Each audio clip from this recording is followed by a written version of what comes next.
계속해서 갈라디아서 1장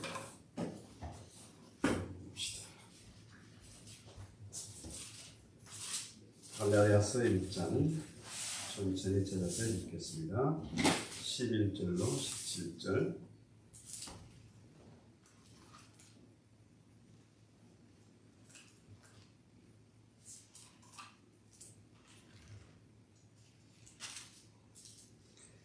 네, 같이 읽겠습니다. 시작. 형제들아, 내가 너희에게 알려하노니 내가 전한 복음은 사람의 뜻을 따라 된 것이 아니니라. 이는 내가 사람에게서 받은 것도 아니요 배운 것도 아니요 오직 예수 그리스도의 계시로 말미암아 온 것이라. 내가 이전에 유대교에 있을 때에 행한 일을 너희에게 들었거니와 하나님의 교회를 심히 박해하여 내가 내 동족 중 여러 영감자보다 유대교를 지나치게 믿어 내 조상의 전통에 대하여 더욱 열심히 있었으나 그러나 내 어머니의 태로부터 나를 특정하시고 그의 은혜로 나를 부르시니가 그의 아들 이방에 전하기 위하여 그를 내 속에 나타내시기를 기뻐하실 때에 내가 그룹과 의논하지 아니하고 또 나보다 먼저 서도된 자들을 만나려고 예루살렘으로 가지 아니하고 아라비아로 갔다 다시 다메섹으로 돌아간노라. 여러분 그 남자들은 뭐 모이면 군대 얘기, 한국은 군대 얘기 많이 합니다. 어디 사다냐, 군번이 뭐냐, 어디서 근무했냐. 이게 인재원통 아시죠? 인재에 가면 연정원아 원통에서 모상인데 강원도 그 산골짜기 최전방에 거기 갔다 온 사람들은 이제 그때 제대할 때 그러면 다시는 이곳에 내가 오줌도 안 먹겠다 이곳을 해서 그만큼 그 고생하고 정말 보기도 싫은 생각조차 하기 싫은 그런 표현이죠. 그런데 바울은 1차, 2차, 3차의 전도여행을 하면서 많은 상처를 받고 배신을 당하고 말로 못할 모욕도 당했습니다. 그렇죠? 정말 한 번 사람 만나서 아니면 교회를 만나서 그런 배신을 당하면요 다시는 생각조차 하기 싫을 거라. 예.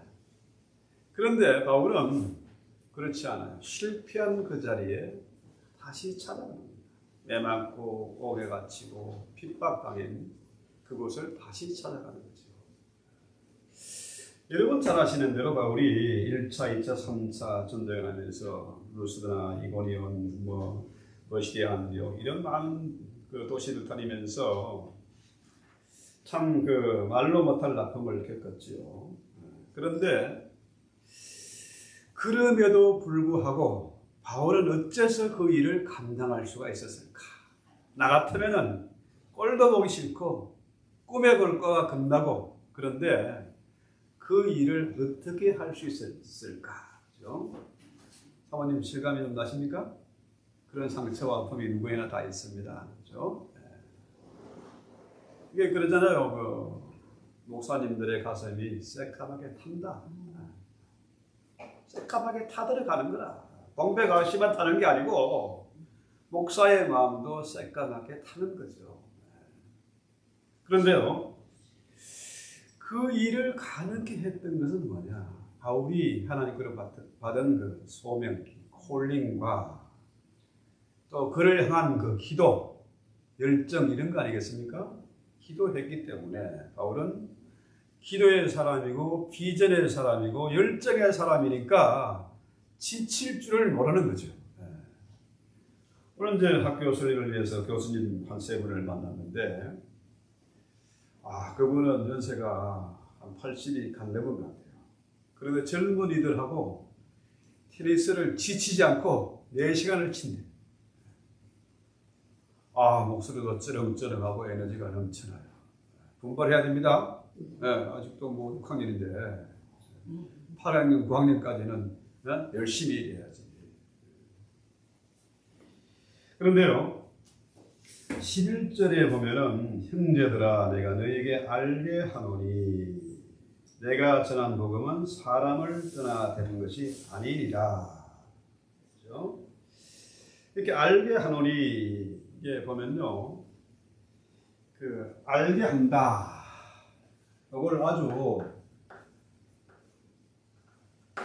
그 강조해서 표현했어요. 보통 여러분 그 중요한 말을 할 때는 영어에서도 대문자, 캐피탈 쓰지 않습니까? 대문자를 써요. 그러니까 여기 헬라에서 요 단어를 알게 여기 대문자를 써놨습니다. 그만큼 너희가 요거 분명히 좀 말하라. 지금 바울의 감정이 아주 격앙되어 있었다고 얘기했지 않습니까? 왜? 갈라디아 교회에 지난 시간에 무슨 복음이겠습니까? 다른 복음이 들어왔다. 이거 심각한 것이다, 이거. 이걸 바로 잡아야 되는 거야. 그래서 분명히 너희가 이것을 알아야 된다. 뭘 알아야 되느냐? 자, 11절 볼까요? 내가 이전에 유대교에 있을 때에 행한 일을 너희가 들었거니와 하나님의 교회를 심히 박해하며 멸하고 12절이죠. 그러니까 자 11절에서는 알게 한다. 알게. 내가 전한 복음은 사람을 따라 생겨난 것이 아니다. 이걸 알아라. 바울의 복음은 사람에게서 배운 것이 아니라, 그죠? 사람에게서 배운 것이 아니고 어떻게? 예수 그리스도로 말미암은 것이다. 주님에게 배운 것이다. 자, 주님의 제자들 12사도들, 11사도죠. 그 사도들에게 배운 것도 아니고 예루살렘에서 배운 것도 아니고 나는 주님으로부터 직접 배웠다. 이 얘기입니다. 이것을 너희가 분명히 알아라. 여러분 뭐 미국이나 한국이나 이제 중요한 뭐 장관이나 뭐 대법원장이나 검찰총장 이런 사람들 어떻게 해요? 청문회 하지 않습니까? 자, 이 사람을 뽑을 것이 좋으냐, 저 사람이 좋으냐, 이 경합이 되면 어떻게 해요? 이제 신상을 다 털지 않습니까? 부동산 투기한 거, 부정으로 뭐 한 거, 이거 다 탈탈 털은 거예요. 그런 것처럼 이 바울의 사도성에 대해서 너는 사도가 아니잖아, 너 가짜잖아, 이렇게 얘기하는데 자, 내가 분명히 너에게 알게 한다. 그죠? 이거 내가 알아야 된다. 너희가 알아야 된다. 나는 사람에게 배운 게 아니야. 주님으로부터 직접 배우고 들은 것이다. 그죠? 세상 종교는 뭐예요? 사람이 열심히 노력하고 기도하고 수행을 해서 뭔가 깨달음을 얻는 거 아닙니까? 그죠? 자, 여러분 잘 아는 대로 석가모니가 호리에서 나무 아래에서 수도하다가 뭘 깨달았어? 이거 아무것도 아니구나. 결국은 사람이 못된 짓 하면 개도 되고 소도 되고 뱀도 되고 그러는구나. 그죠? 이거 아무것도 아니라는 거, 이거 깨달은 거예요. 그런데 바울이 배운 복음은 뭐냐? 사도에게서 배운 것도 아니고 사람에게서, 유대교에서, 예루살렘에서 배운 것이 아니고 주님에게서 직접 배운 것이다. 그래서 이 사실을 분명히 알아야 된다. 그 다음에 이게 또 하나 나온 게 뭐냐 하면은 계시가 나와요. 계시. 이 계시란 말은 뭐냐 하면은 그 뚜껑을 여는 겁니다. 뚜껑을.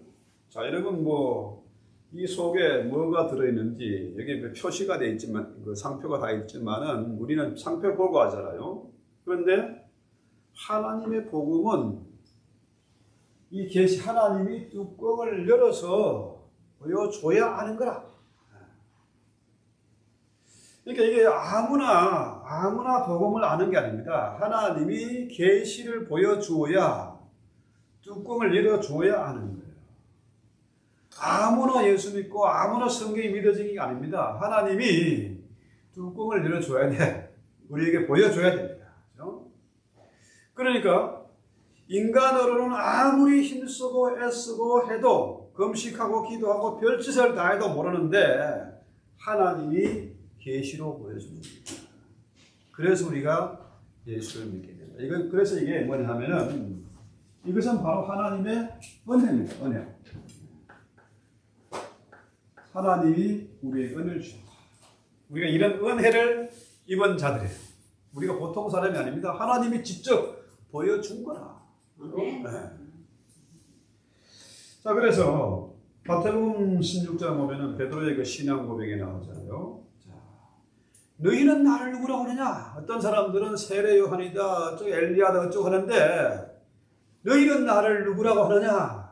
그랬더니 그러니까 베드로가 뭐라 그래요? 주는 그리스도시요 살아계신 하나님의 아들이십니다. 그러니까 주님이 칭찬하시잖아요. 과연아 시몬아 네가 복이 있다.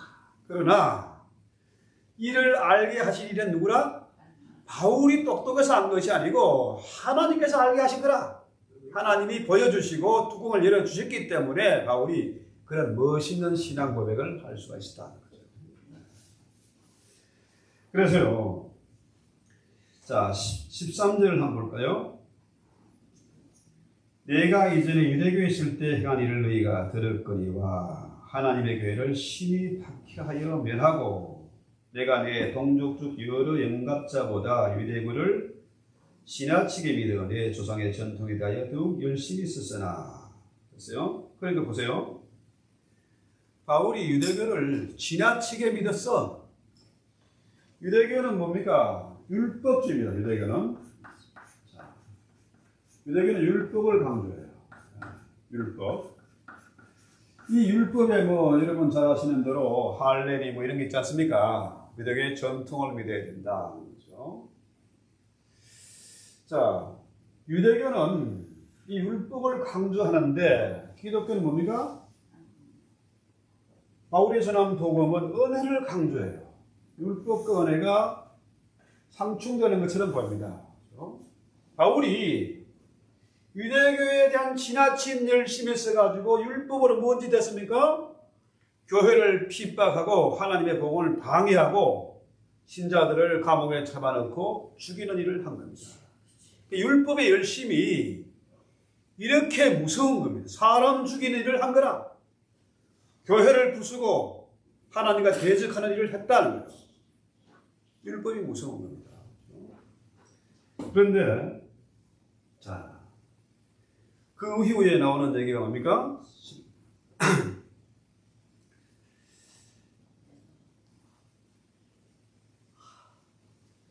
그 다음에 14절 내가 동족 중 여러 영갑자보다 유대교를 지나치게 믿어 내 조상에 대하여 더욱 열심히 있었으나 15절 그러나 그렇죠?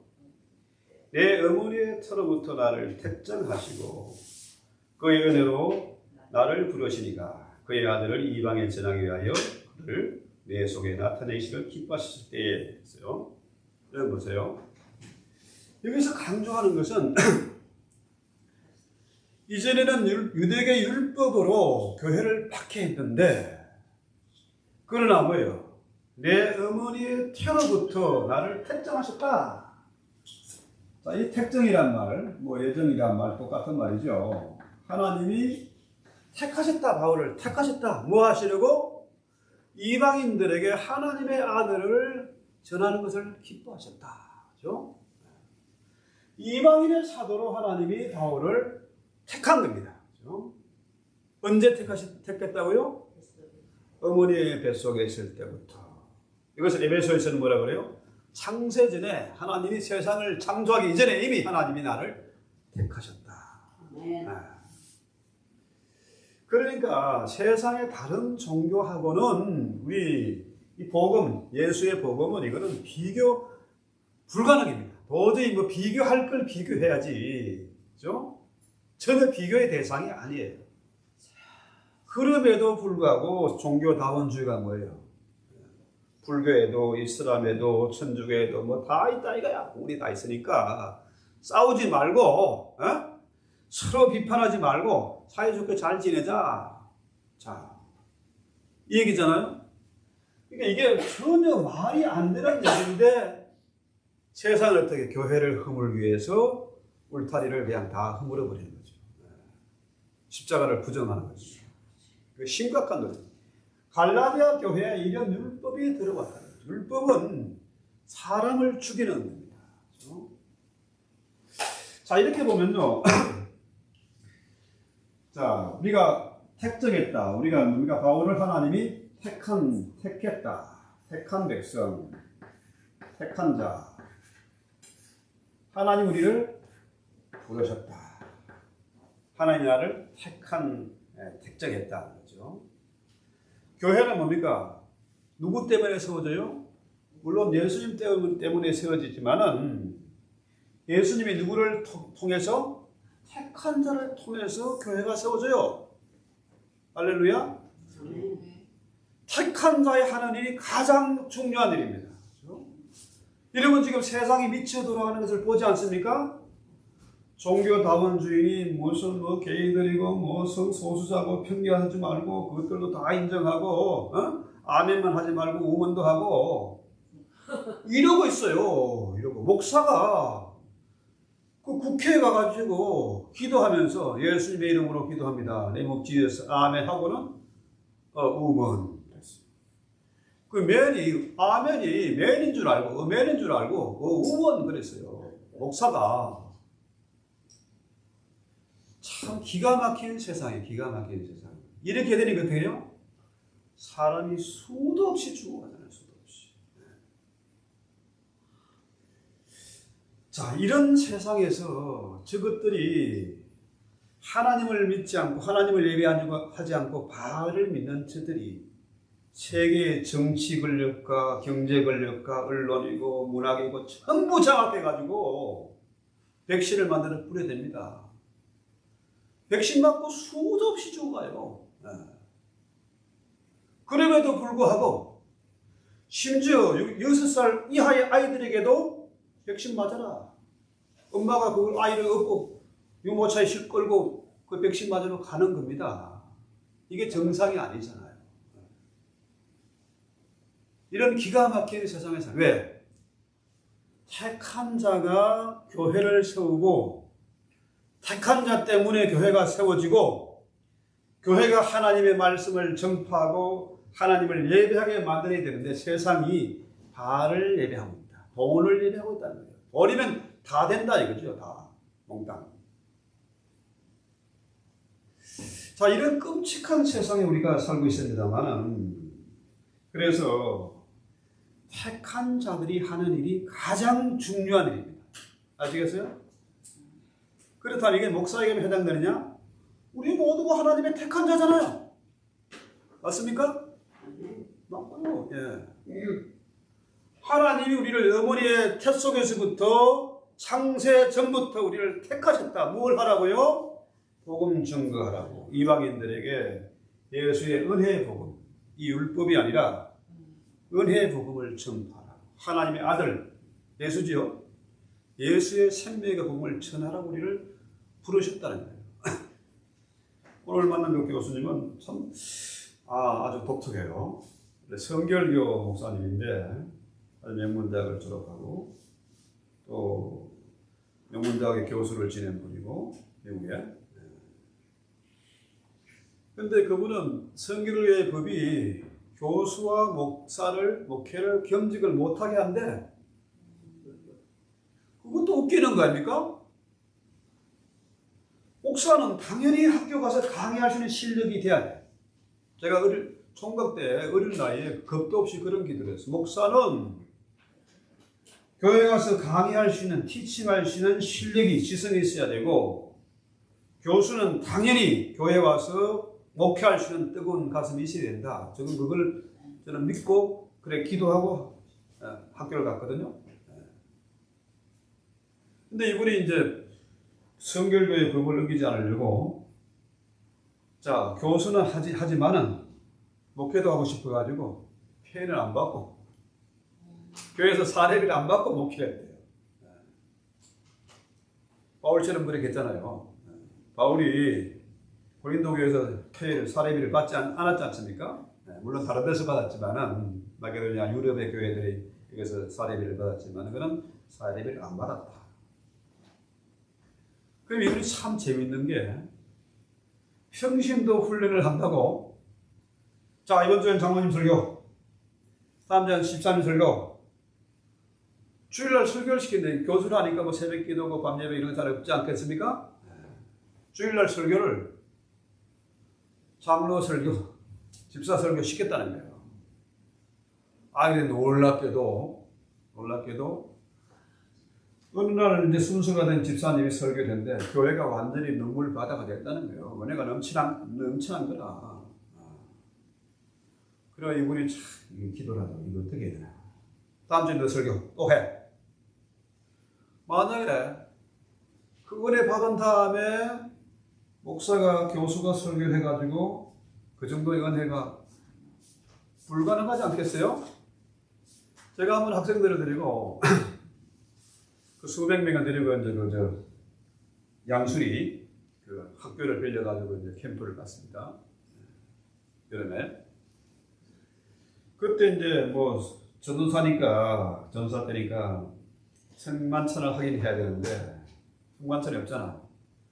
초코파이 사가지고 초코파이 하고 이제 콜라 가지고 성만찬을 했어. 그 애찬식 있어, 애찬식을. 애들이 중고등학생들이 막 울고 난리가 나고 막 입신이 나고 막 난리가 났습니다. 빵이 터지고 그래도 이제 전사가 또 그때 그 유명한 또 강사 목사님 하나 데리고 갔거든요. 담임 목사하고. 가서 이제 성만찬 하십시오 했더니 이 와보니까 목사나 그 담임 목사나 그 강사 목사나 유명한 그 청소년 부흥사거든요.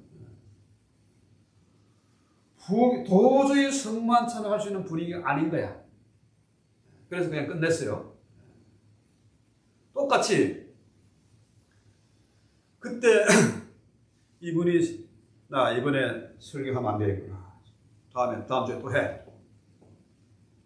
또 은혜가 있어? 또 해. 3번인가 4번을 하고는 자기가 설교를 했다. 사도행전을 아예 그냥 그 1장부터 끝까지를 그냥 파워포인트를 해가지고 만들어서 하는 가운데 사람들이 은혜의 물결 속에 들어가게 됐다. 이 얘기를 하시더라고요. 이게 뭐냐 하면은 이 택한 자들은 가장 중요한 일을 해야 돼. 비즈니스도 좋고 잡도 좋지만은 가장 중요한 이 잡은 뭡니까? 택한 자 할 일은 뭐예요? 하나님의 일을 전파하는 거라. 예수의 생명의 복음을 전파하는 거. 이게 내 주업이고 공부하는 거, 비즈니스 하는 거 이건 부업입니다. 사람들이 이걸 모르는 거죠. 하나님의 나라, 하나님의 집을 세워가는 사람이 집사고 장로예요. 목사 혼자 하는 일이 아니고 이거는 주의 일은 서로 짐을 나누어지는 것입니다. 그래서 하나님의 집을 세워져 가는 거죠.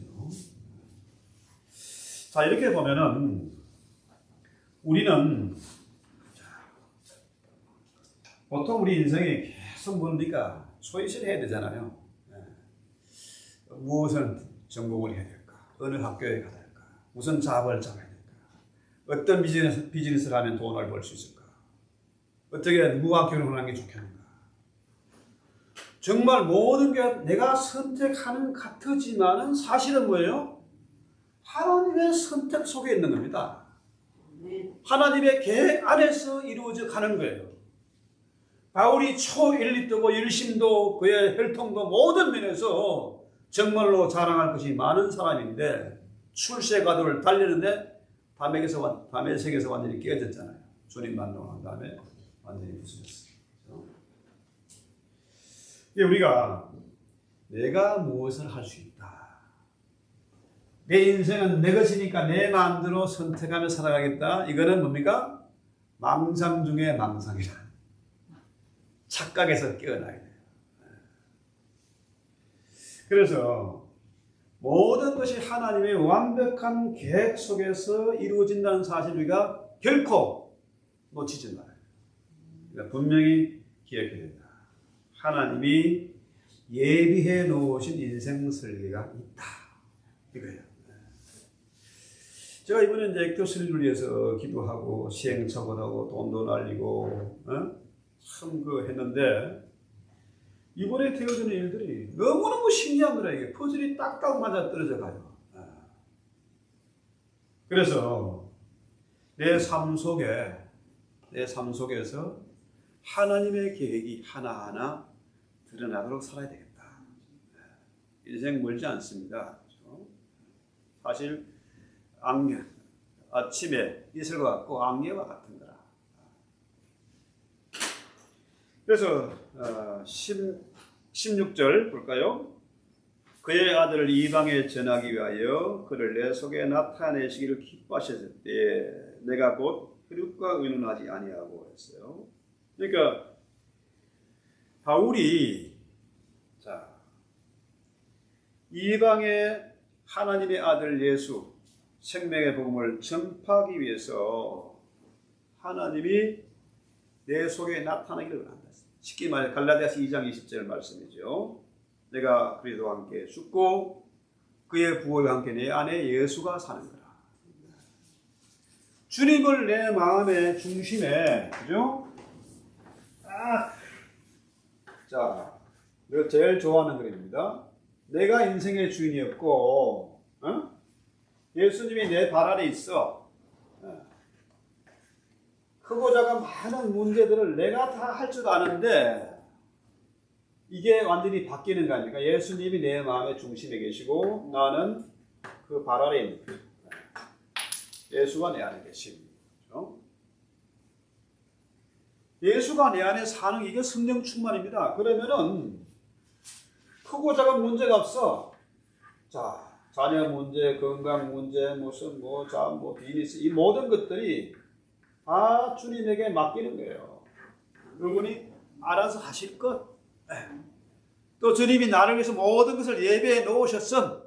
아멘. 주님의 설계는 치밀하고 꼼꼼해가지고 틀림이 없음. 아멘. 그죠? 이걸 믿으면은 마음에 평안이 있잖아요. 아멘. 편하게 잠을 잘 수가 있는 거죠. 그래서요. 자, 바울이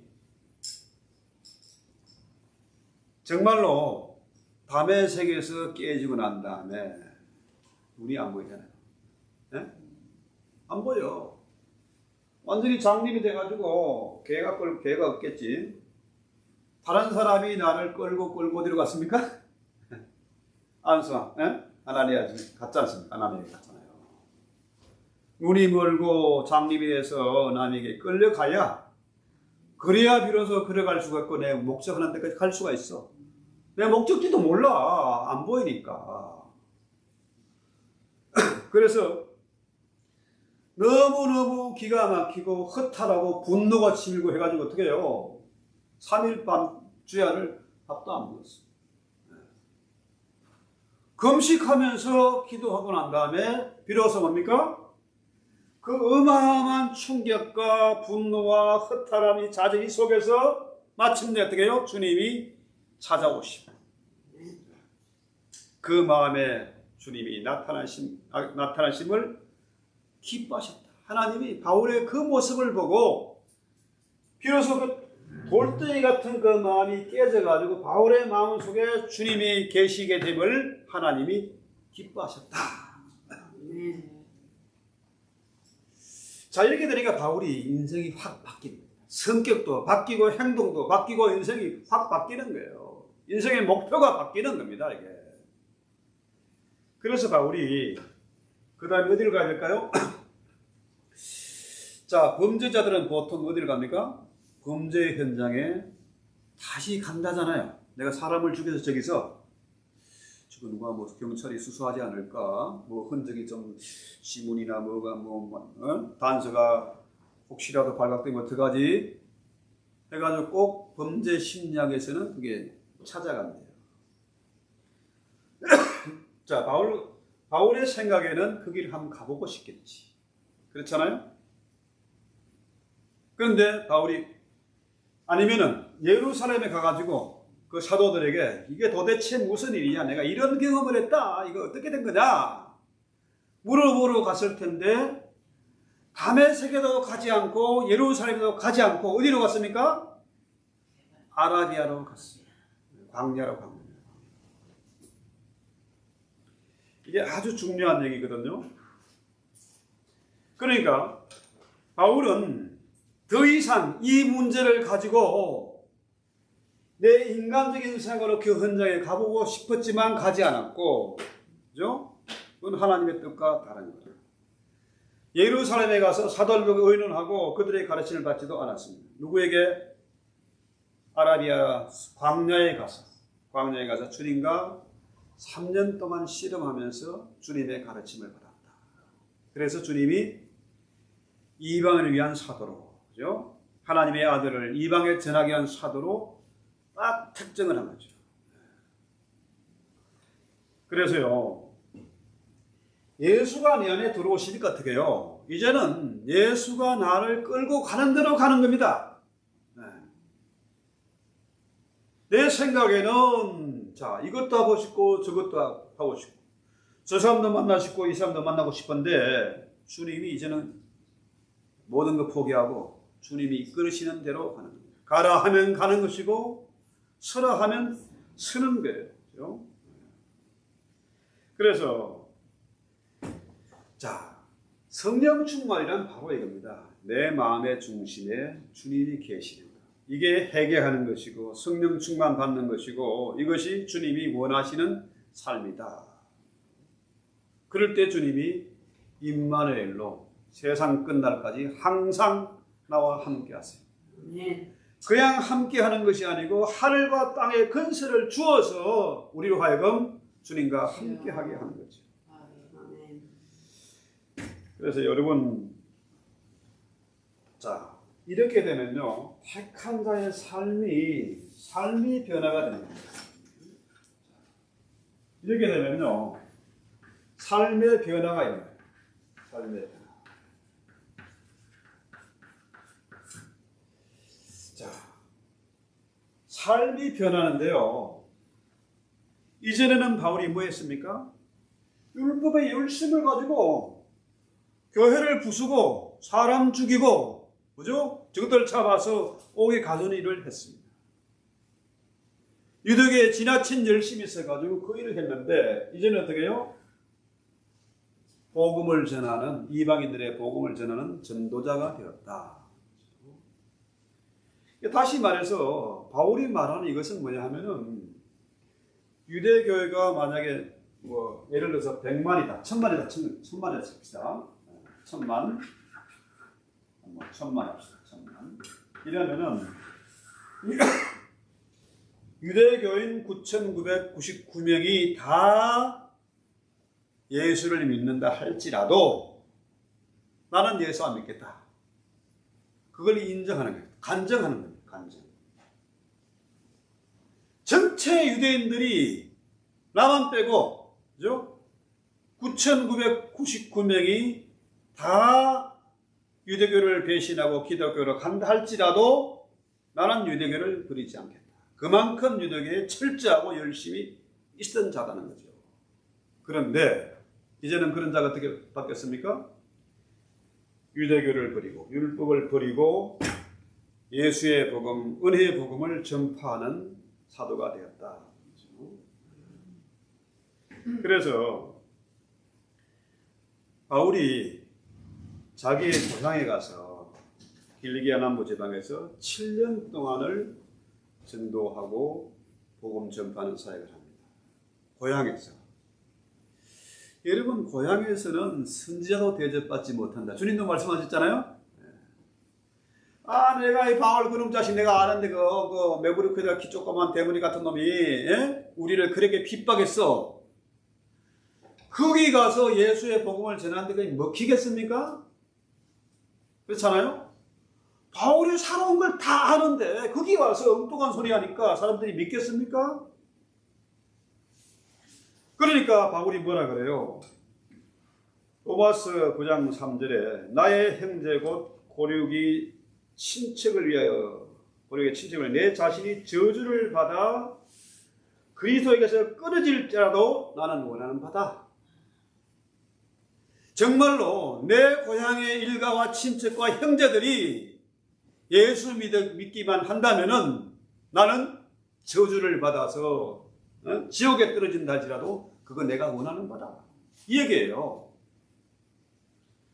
그리고 우리 택한 받은 자들의 할 일은 뭘까요? 바울 같은 마음입니다. 그죠? 먼저 내 고립과 형제, 친척들 이거 구원하기 위해서 우리가 눈물로 기도해야 되지 않겠습니까? 지금 제 동생이 지금 어려운 가운데 있어요. 나이도 어린 놈이 저보다. 그 아이 이번에 한국에 들어가면은 위해서 제가 지금도 날마다 기도하지만은 그 아이를 정신나게 만들어 줘야지. 그렇죠? 모 사모님이 여동생이 암으로 죽었다고 우울해가지고 지금 어려운 가운데 있거든요.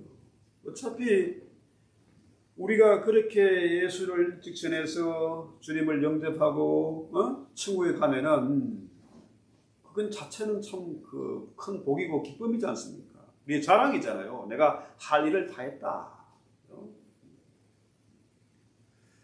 그런데 바울 같은 그런 마음으로 우리가 정말로 고립과 친척, 형제들 위해서 우리가 기도해야 되겠다. 택한 자들은 그 일을 해야 돼요. 먼 데 가서 복음 전하지 못한다 할지라도 가까운 내 형제와 이웃부터 우리가 복음을 전해야 되지 않겠느냐. 그리고 17절에 먼저 볼까요? 또 나보다 먼저 된 사도된 자들을 만나려고 예루살렘으로 가지 아니하고 아라비아로 갔다가 다시 다메섹으로 돌아오느라. 자, 보세요. 그 다메섹의 현장, 그죠? 실패한 자리, 너무나 부끄러운 그 자리에 돌아오는 거죠. 그래서 자, 여러분 바울이 아라비아에 갔다가 3년 동안 눈물로 기도하고 주님의 가르침을 받고 변화돼서 돌아오지 않습니까? 그래서 물론 아라비아가 바울이 기도한 그곳이 어딘지 정확하지 모르고 그가 무슨 일을 했는지 모르지만 좌우지간 3년 동안 바울의 복음을 쭉 읽어보면 거기에 3년 동안 어마어마한 변화가 일어났다. 그렇죠? 그 3년 동안의 긴 광야 생활을 통해서 사도 바울이 탄생된 겁니다. 사울이 바울로 바뀐 거예요. 이름이 바뀌고 인생이 바뀐 겁니다. 그렇죠?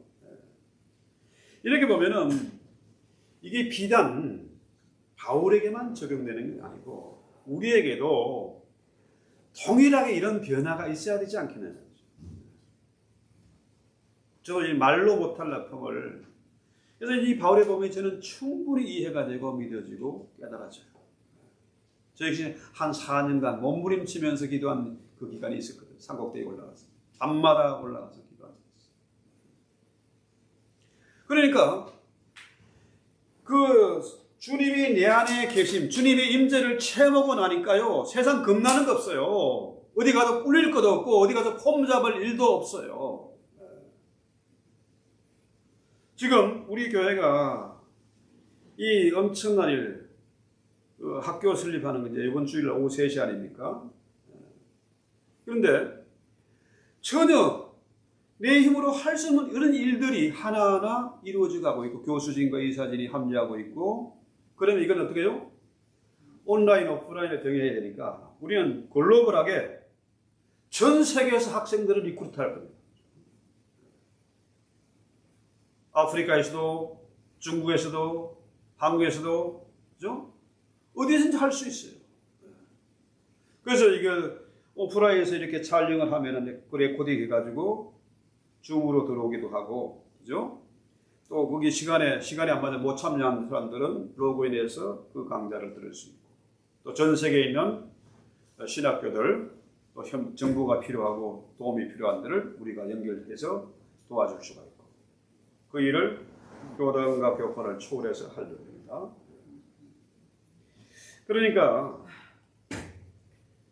우리에게도 바울과 같은 경험이 똑같다고는 할 수 없지만은 이런 비슷한 아픔과 갈등을 한번 겪어야 됩니다. 한번 실험을 한번 벌려야 돼요. 그래서 생명 걸고 한번 결단하는 시간이 필요하다는 거예요.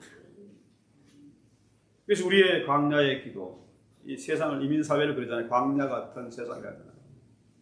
이 광야 교회에서 우리가 이런 체험이 이미 한 분도 있을 것이고 광야에 들어와 있는 분도 있을 것이고 광야가 뭔지도 모르는 분도 있을 겁니다. 그러나 우리는 반드시 이 과정을 거쳐야 된다.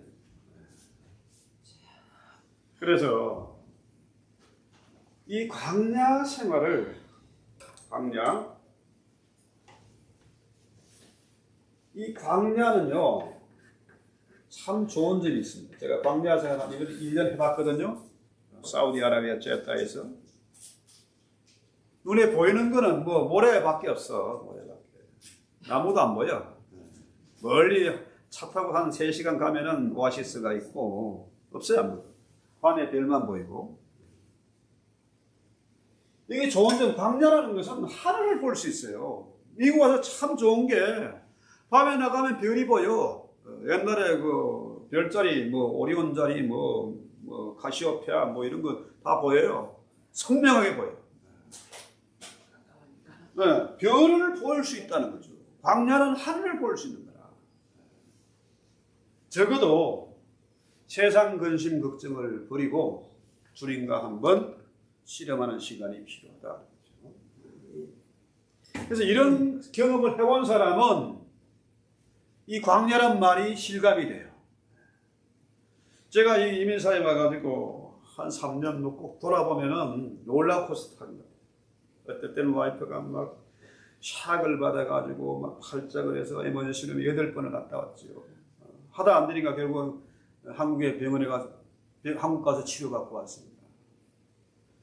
그러니까 뭐 당장에 전기 끊어지고 뭐 전화 끊어지고 뭐 이 포크로스 위기를 한 3번을 넘기고 말로 못할 여파를 겪었어요. 누가 신고하기도 하고 뭐 경찰에 신고하기도 하고 이민국에 신고하기도 하고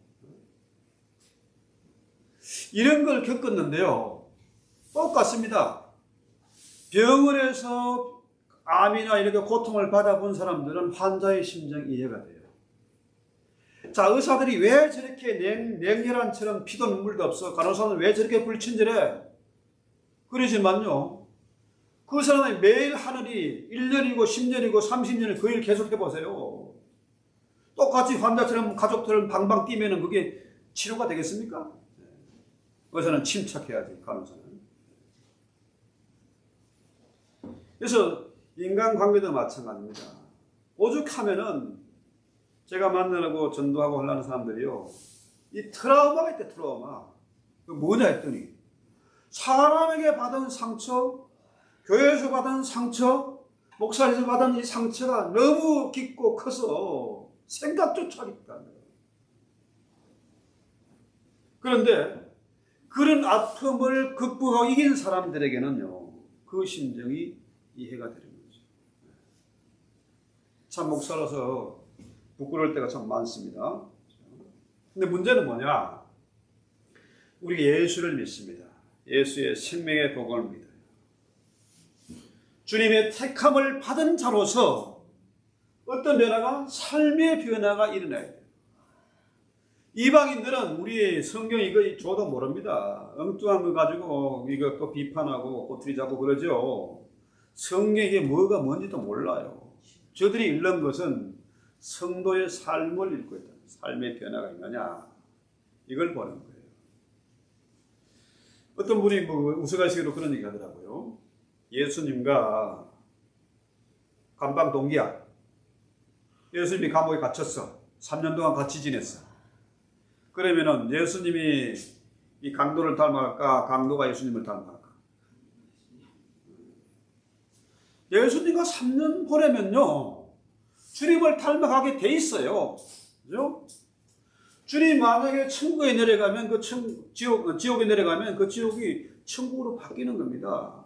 예수가 계신 그곳이 천국이다. 초막이나 궁궐이나 주님 계신 그곳이 천국이에요. 자, 우리가 바울처럼 3년간의 이 변화의 과정을 거치고 나니까 어떻게 해요? 주님을 닮아가잖아요. 주님이 바보처럼 살았지 않습니까? 십자가 지고 매 맞으면서 옷벗김을 당하면서 그렇게 바보처럼 살았잖아요. 그렇다면 우리도 바울처럼은 못 되더라도 바울의 100분의 1, 1000분이라도 좀 닮아가야 되지 않겠습니까? 그렇잖아요? 그래서요, 보통 우리가 이 율법과 이 복음에 대해서, 복음은 은혜죠. 복음. 이게 별개냐? 이거 별개가 아니라는 거예요. 율법은 그럼 사람 죽이는 것이냐? 그거 아니란 거죠. 율법의 한 일은 모학 선생이다. 그죠? 나는 정말로 도토리 키재기 사람들이 네가 잘나나 내가 잘나나, 네가 옳으냐 내가 옳으냐, 도토리 키재기 하고 있어요. 다 같은 죄인이다. 의인은 의인이 하나도 없다는 거예요. 하나도. 모두가 죄인이라는 거예요. 자, 세상에서는 네 탓으로 돌립니다. 저 왼수 잘못 만났어. 우리 아들은 착한데 저 못된 친구를 만났어. 전부 남의 탓으로 돌려요. 그러나 우리 믿는 자들은 내 탓이에요. 나 때문에 일이 이렇게 됩니다. 나 때문에 우리 가정이 이렇게 됩니다. 나 때문에 우리 자녀들이 이렇게 됩니다. 모든 것을 내 탓으로 돌리는 겁니다. 그래서요, 바울이 만약에 유대계 율법에서 변화를 받지 않았다 하면은 지금도 그 일을 하고 있지 않겠습니까? 교회를 부수고 믿는 자를 잡아가두고 하나님의 복음을 방해하지 않았겠어요? 그러다가 뭐 어디로 갈까? 갈 때는 쭉 심판밖에 없지. 그런데 바울은 삶의 변화가 있었어요. 그렇죠? 그래서 원래 복음은 우리의 삶의 변화를 통해서 저 사람을 설득시키고 저 사람을 변화시키는 겁니다. 복음을 받아들이게 만듭니다. 목사가 뺀질하게 말만 잘한다고 해서 사람을 변화시키는 것이 아니다는 거예요. 돈이 많다고 힘이 있다고 아는 게 많다고 그게 아니라는 거예요. 여러분 아시는 대로 바울은요 돈 없고 그죠? 볼품도 없었어. 그러나 그 안에 예수가 들어가니까 예수가 나와 함께 계심을 기뻐하니까 하나님도 바울을 기뻐해. 예수도 바울을 기뻐해. 바울의 삶을 가이드하고 개런티하고 책임져 주는 것이지. 그래서 우리가 한번 찬송을 기도할 때 오늘 말씀을 생각하면서 기도할 때 우리가 예수 믿고 10년이 지나고 20년이 지나고 30년이 지났어. 그렇다면은 조금이라도 주님을 더 깊이 알아보고 조금 더 주님과 가까워지고 주님을 닮아가야 되지 않겠느냐? 지금 바울이 오늘 우리를 향해서 얘기하고 싶은 것, 성령이 바울을 통해서 우리에게 들려주는 음성은 바로 이것이다. 찬송합니다. 합시다. 이 말씀을 생각하면서 우리의 현재의 모습을 한번 점검해 보십시다.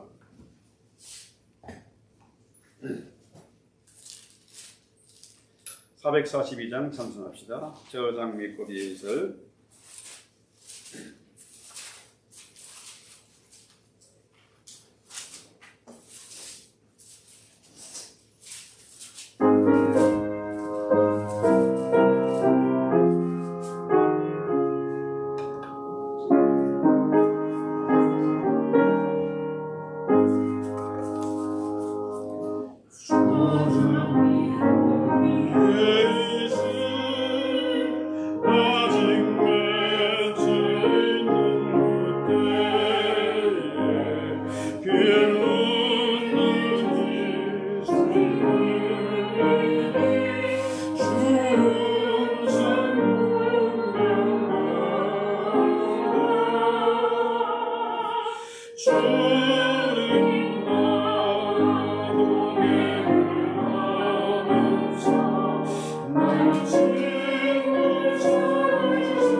우리가 예수를 믿기 때문에 예수의 그 생명의 말씀과 나의 삶이 결코 분리될 수 없음을 저희가 믿습니다.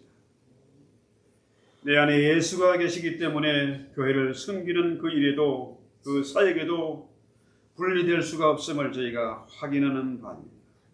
우리가 복음을 알고 복음을 믿는다면 당연히 주님과 함께 살아야 할 것입니다. 우리가 너무나 간사하고 욕심이 많고 교만하고 변덕이 있어서 참으로 주의 말씀을 이탈할 때가 너무 많습니다. 그때마다 깨어 기도하게 하시고 정신을 차리게 하시고 영혼의 각성이 있게 하옵소서.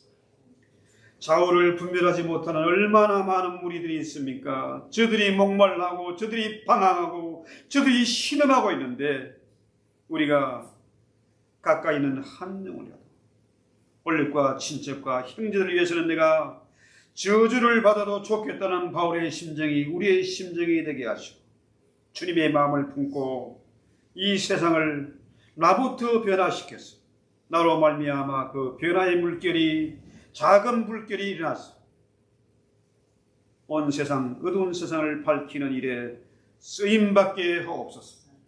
주님의 몸된 교회를 우리 모두가 힘을 합해서 세워가게 하옵소서. 이번 주일에 있을 우리 액터슬림 예배에 주님이 같이 하시고 뜻을 같이 하고 기도를 모으는 신실한 종들을 보내어 주시옵소서. 예수님의 이름으로 기도했습니다. 아멘. 하늘에 계신 우리 아버지여, 이름이 거룩히 여김을 받으시오며 나라의 마옵시며 뜻이 한순간같이 땅에서도 이루어지고 오늘날 우리에게 일용할 양식을 주옵시고 우리가 우리에게 죄전자를 사하여 준 것 같이 우리 죄를 사하여 주옵시고 우리를 시험에 들게 하지 마옵시고 다만 악에서 구하옵소서. 나라와 권세와 영광이 아버지께 영원히 있사옵나이다. 아멘.